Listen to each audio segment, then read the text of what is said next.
Hi, cat fans. Tim Black here. I'm by myself today with a mini episode.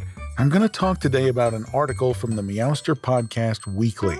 If you follow us on Twitter, which you should totally be doing, by the way, you'll see a link to the Meowster Podcast Weekly every Monday. Click on that link and you'll see lots of cat-related articles. This week, there was an article about a kitten that escaped ISIS and found a new home in an Istanbul bookshop. 13 things you can do to find your lost dog or cat.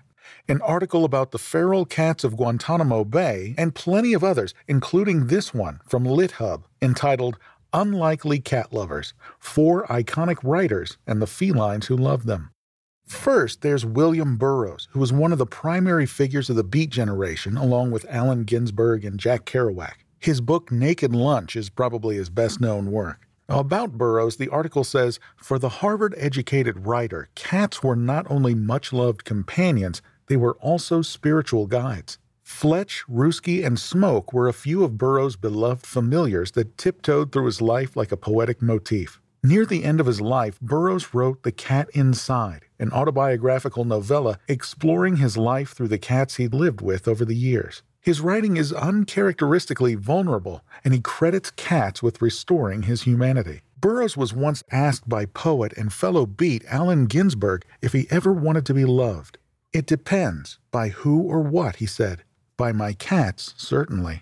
Next, there's Raymond Chandler, who was a well-known writer of hard-boiled detective fiction. Maybe you've heard of Philip Marlowe, the protagonist of his novels. Throughout his writing career, Raymond Chandler was never far from his beloved cat Taki, a black Persian whom he referred to as his secretary. He got Taki around the time he started writing novels. As Chandler wrote to a friend, she was a constant presence on his desk. Usually sitting on the paper I wanted to use, sometimes leaning up against a typewriter, and sometimes just quietly gazing out of the window from a corner of the desk, as if to say, the stuff you're doing is a waste of time, bud. Then there's T.S. Eliot. Of course, he's a poet we've talked about on the show before. He wrote Old Possum's Book of Practical Cats. Andrew Lloyd Webber's musical Cats is based on this book and has become one of the longest-running musicals in history. When writing about Eliot for a Cats theater program, his late wife revealed, whenever he was unwell or could not sleep, he would recite the verses under his breath. Lastly, there's Michel de Montaigne, an influential French Renaissance writer who's credited for having invented the essay. He wrote essays on subjects like marriage, horseback riding, kidney stones, and the proper way to leave a dinner party. In an essay called An Apology for Raymond Sebon, there is a particularly regarded passage about Montaigne's pet cat. In the essay, Montaigne writes critically of the vain tendency of humans to feel superior to animals. Wondering what the world might look like from her point of view, he writes, when I play with my cat, how do I know she's not playing with me?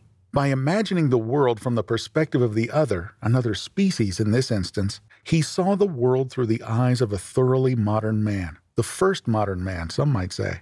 Well, that's all I've got for this minisode. Thanks so much for listening. Rebecca and I will both be back for a full episode on May 15th. Don't forget to subscribe and leave us comments. You can visit our Facebook page, Meowster Podcast. Send us a message. We love to hear from the cat fans. We're also on Twitter, like I mentioned before, at Meowster Podcast. We're Meowster Podcast on Instagram, too. There you can see some exclusive photos of Harriet and Rebecca's cats, the studio where we record the show, and other stuff, too. Well, as Michel de Montaigne would say, go have your cats play with you. Or, go play with your cats.